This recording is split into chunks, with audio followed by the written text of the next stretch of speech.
Hey everyone, I know that a lot of people are mostly playing Super Mario Maker on their Wii U right now, but I've heard from a couple of folks, hey, you should probably check out this game at the top of the Eshop Charts called Runbow. And so, you know, I'm always looking for something kind of unique and different to play, so I thought, alright, I'm gonna check out what this Runbow thing is. And look at this, listen to this music. How can you not already be into Runbow? Just kind of dancing, kind of doing the salsa, kind of enjoying yourself. This game's got some style. It actually kind of reminds me of Guacamelee, which is also a really terrific Metroidvania style platformer that I highly recommend you check out. But we are not here to check out Guacamelee, although now I'm just thinking about Guacamelee and thinking how much I enjoyed that game. But anyway, sorry, Runbow. It's $14.99, $15 on the eShop right now. It is primarily a party game. So the way that it's going to be shown off here with me playing by myself is let's say not the ideal environment. You got all these different modes you can do, although I guess we can play online. Alright, let me just show you how the game works, and then we can jump online and maybe we can actually kind of show off exactly how it works. I want to be a robot. I just unlocked that. I know that when you tell someone, hey, have you played this 2D platformer? The first response most humans are going to have is, no, I'm tired of 2D platformers. But let me tell you about this 2D platformer. There's something. Wait, are you just surprised that it has a gimmick? But let me just show you kind of what's going on here. So you'll see the world is scrolling to different colors as you navigate your way through. Now these colors are reflected and change the environment. So you'll see that the pink one disappears. The blue one comes in. The blue one didn't appear, but you'll see it's there. So you have to make your way along and navigate the environment in a way that allows you to make sure you're keeping aware of what's changing at all times. Now you'll see at the beginning, the way that is usually complicated is by the fact that you have 8 people playing with you at once. As I briefly lose connection to my Wii U gamepad. I swear I'm not that bad at these games. Alright, let's try this one more time. As I angle the gamepad and hope I don't lose my network connection. Alright, so we got yellow. That brings pink in. Blue's coming in. I guess I'm going to want to try and get ahead of it. Right, and so then let's have yellow. Oh, well, that's how you die. So you can jet yourself into the air. This is a particularly challenging level. The ones that I was playing before this were not nearly as rough. But you can kind of see how they would be outlining how the game would ultimately work. Alright, so...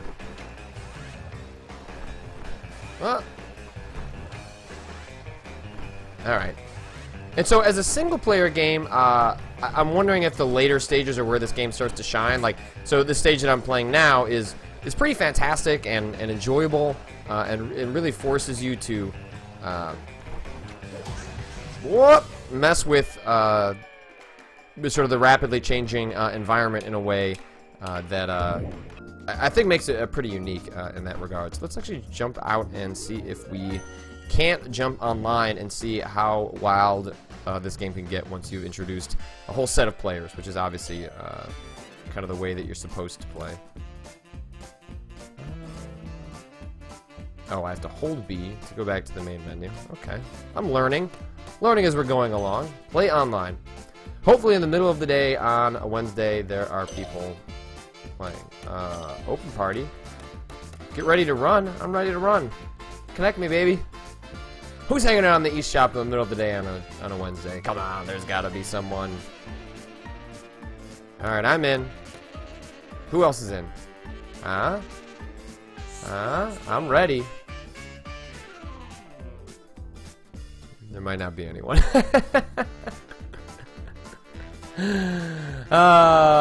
Well, you could just imagine what it's like to play with 8 players.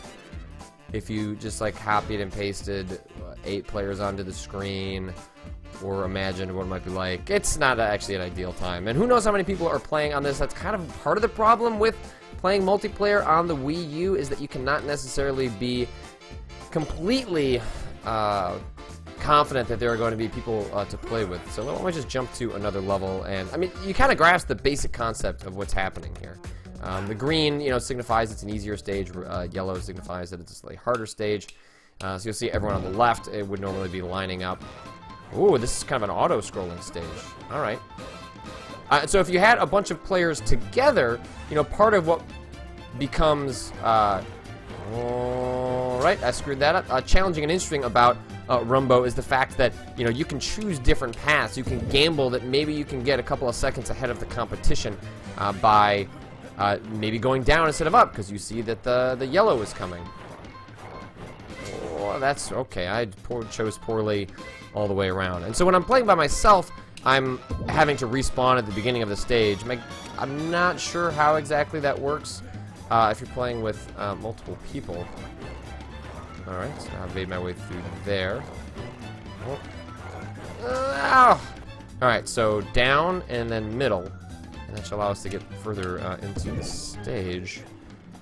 Alright. Bottom.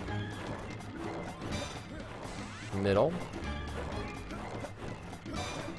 Oh, orange is coming. Woo! So I made it to the end. So it's a short stage, but you can see that there are different strategies you could be deploying. Oh, let's see what happens when we go to a red stage. That seems like a good one to close out on with this brief look at Runbow. Alright, oh, so it's changing really fast. I guess that's going to be it. Oh, okay, alright. That's, alright, I'm visualizing the goal. Thanks for mocking me, Mr. Skullhead. I already mocked myself just enough. Thank you very much. Woo! Oh, alright, so you can kind of jump on top of those things, kind of avoid... Ah! Whee! Oh, alright. Well, you sort of see how that allows you to kind of get out of the way. Those don't seem to come fast enough, but my guess is... So one of the other things you can do, so you can punch. So I use that as a single player. Oh, jeez, man. Okay, alright. To avoid, or to give myself sort of a double jump scenario. But you can also use that to bash into people. So, you know, if they were, you know, right in front of you, you could theoretically use that in order to put them in a precarious position for all of these spiky balls rolling down the hill. That allows me to dodge out of the way of that. So I kind of keep making my way through. This is probably the... Oh, okay. That seems like a good spot where a lot of people end up dying.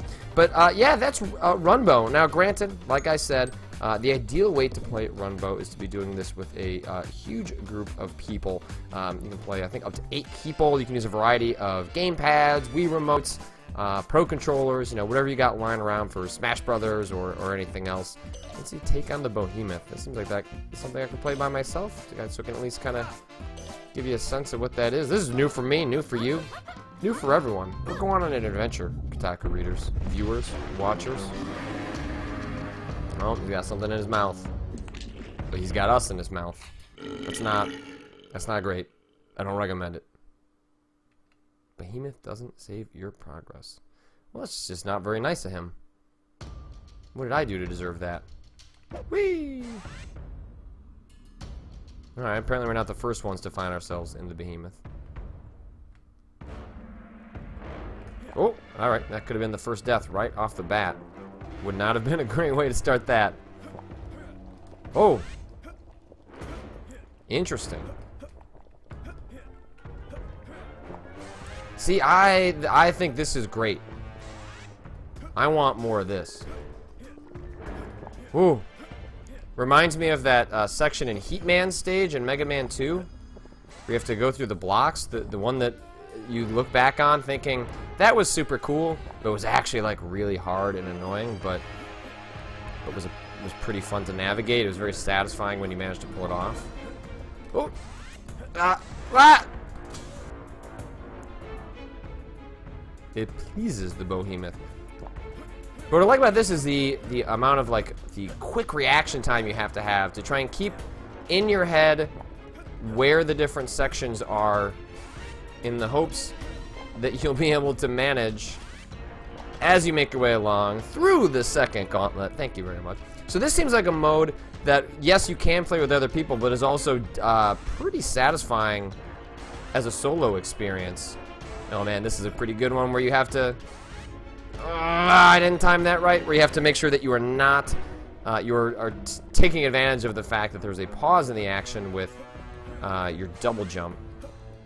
Otherwise, you don't have any other platforms to call your own. Alright, maybe one more time as I make my way to the end of this so I can make it to the third stage. That'd be pretty cool. Nope. Alright, that didn't count. That definitely did not count as the third one. Come on. Come on. Whoa. Maybe don't hit forward when you don't mean to go forward. Okay.